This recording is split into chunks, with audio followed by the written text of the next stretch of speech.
Médicos e especialistas em uma doença rara em todo o mundo estiveram nesse fim de semana em Mâncio Lima, aqui no Acre. O mal causa graves sequelas e aos poucos leva à morte. O drama de uma família inteira já ocorre há várias gerações. A reportagem de Wesley Moraes e Clodovildo Nascimento. Eu nunca pensei de pegar esse problema e tô com esse problema. Eu chorava quando eu era pequena com medo de ficar com meu pai. Fiquei, é difícil.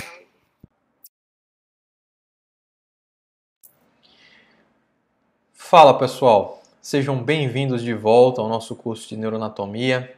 Vocês vão descansar um pouquinho do Ronison e hoje vão ficar aqui comigo para conversarmos sobre o cerebelo.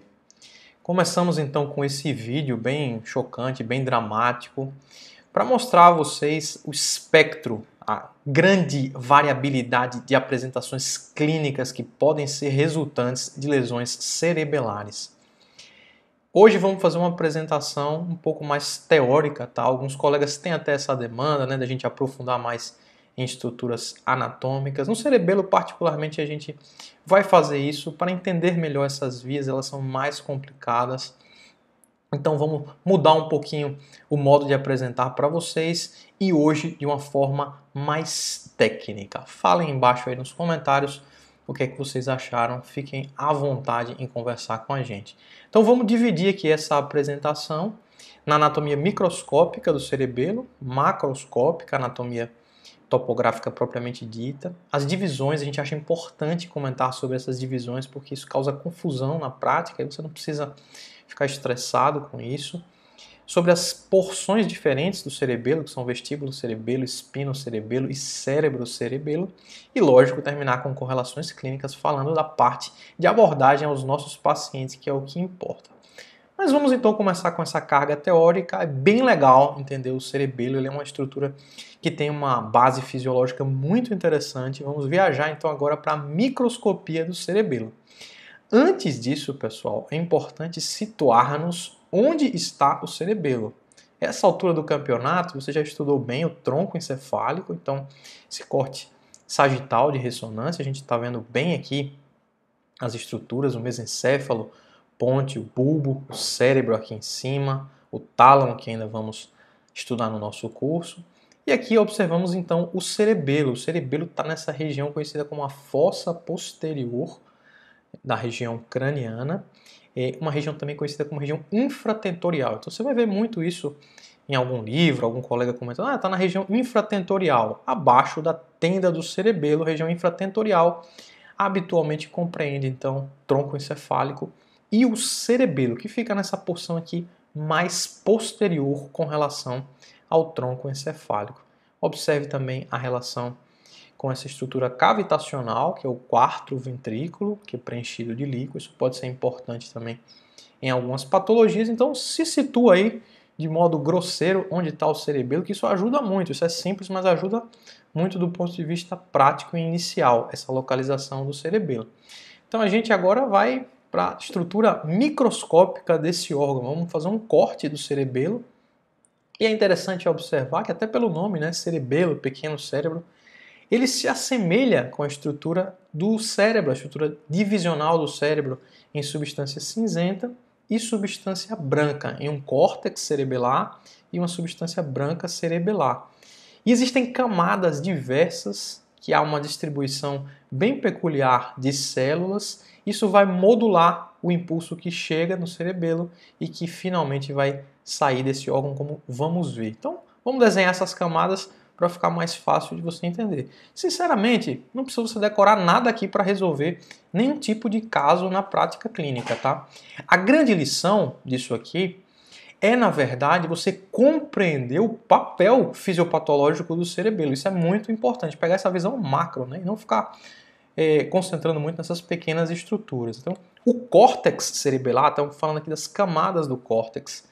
As camadas do córtex, elas têm uma divisão bem definida, uma camada externa, conhecida como camada molecular, média, como Purkinje, e uma mais interna, como granular. A gente vai ver qual a importância disso, está relacionado à distribuição de alguns tipos de células nesse órgão. Então vamos fazer esse esquema aqui, como sempre a gente gosta de fazer. córtex cerebelar, substância branca. Imagina que você está vendo isso do cerebelo. Então, você já sabe, a substância cinzenta no córtex cerebelar é subdividida em camada molecular, camada de Purkinje e camada granular. E a substância branca do cerebelo é onde também está localizada a presença dos núcleos profundos cerebelares. Então, são ilhas de substância cinzenta, de corpos celulares dentro da substância branca do cerebelo. Olha que interessante, você vai entender essa importância desses núcleos também em vários momentos do nosso bate-papo aqui. Não se estresse em decorar nada agora, pega a ideia geral. Então existem vários núcleos, vamos falar sobre eles, núcleos profundos. E os núcleos profundos, eles na verdade são a via de saída do cerebelo. A informação ela entra, é modulada no cerebelo e ela sai pelos núcleos profundos. Isso é um conceito básico de neuroanatomia e interessante de você conhecer na fisiopatologia do órgão. Lembra que a gente falou que as camadas têm células diferentes? Olha só, os tipos celulares eles são denominados de acordo com a camada que estão localizados e também eles têm a modulação que eles exercem é de forma geral diferente. A maioria deles exerce uma modulação negativa sobre o movimento, mas nem sempre é assim. Então, na camada granular, você tem as famosas células de Golgi, com as células, lógico, granulares também. E um detalhe é que as células granulares, elas são as únicas excitatórias do córtex cerebelar. A gente comentou já isso, que a maioria delas exerce um efeito negativo sobre o movimento. Camada de Purkinje, célula de Purkinje. A célula de Purkinje também é uma grande via de saída do córtex cerebelar. Fica esperto para isso. A célula de Purkinje ela vai se direcionar ali àqueles núcleos que estão na substância branca do cerebelo. Entram em contato, lógico, de novo, né, com esses núcleos da substância branca do cerebelo. E a camada molecular tem dois tipos de fibras principais. Fibras paralelas e as fibras estreladas. Também tem as células em cesto, tá certo? Que podem ser importantes em algum tipo de contexto modulatório do cerebelo. Wagner, pô, que coisa teórica, né? De verdade, é bem teórico isso aqui. A ideia aqui é você pegar o circuito. O que o circuito a nível celular do cerebelo faz com o movimento? Então, como é que funciona isso, pessoal? A gente vai ver várias vezes aqui na aula, né? O cerebelo ele é um órgão que realiza uma intermediação do movimento, na verdade. Então ele recebe aferências, recebe estímulos. Estímulos de onde? Da medula espinhal, do trato espinocerebelar, na medula espinhal, por exemplo.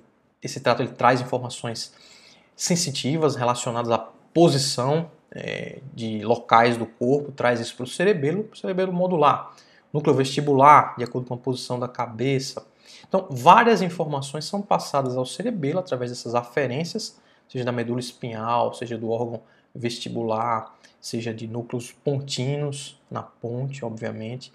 Essas fibras elas podem chegar através, essas aferências, elas podem chegar através de fibras trepadeiras e fibras musgosas. É mais uma denominação para esse tipo de estrutura. E a direção inicial dessas fibras, habitualmente, é para a célula de Purkinje. Então, a célula de Purkinje ela exerce um papel bem central nessa modulação cerebelar. E olha que interessante, não apenas a célula de Purkinje, né? Dependendo do tipo de fibra, por exemplo, a fibra musgosa, ela se dirige às células granulares. A fibra trepadeira, a célula de Purkinje. Tem uma certa variação nisso aí, mas o grande interesse, na verdade, desse tipo de circuitaria é a modulação a ser exercida sobre a célula de Purkinje e, posteriormente, os núcleos profundos localizados na substância branca. Então, observe que a célula granular ela exerce uma certa influência positiva excitatória para o movimento na célula de Purkinje, ao passo que todas as outras células têm uma influência inibitória nessa célula de Purkinje. Então, de uma forma meio que divina, o movimento ele é coordenado. Então, olha só a chave, coordenação por essa modulação excitatória inibitória que é realizada de forma intrínseca no cerebelo. De forma geral, o estímulo ele vai ser um estímulo controlador sobre o movimento, com uma tendência a evitar excessos de movimentos na coordenação. Essa resposta inibitória vai para os núcleos profundos, que a gente comentou que é a via de saída, e aí existe uma eferência para órgãos diversos, como por exemplo o córtex cerebral, que vai mediar o movimento, o tálamo, ponte e por aí vai. Veremos em detalhe isso também. Precisa decorar isso tudo? Para a prática você não vai fazer nenhum diagnóstico com isso aqui, tá certo? A ideia eu acho interessante, isso me ajuda a compreender o papel modulatório que o cerebelo tem na coordenação do movimento, no controle do movimento. Observe que são palavras mais, digamos assim, negativas, né?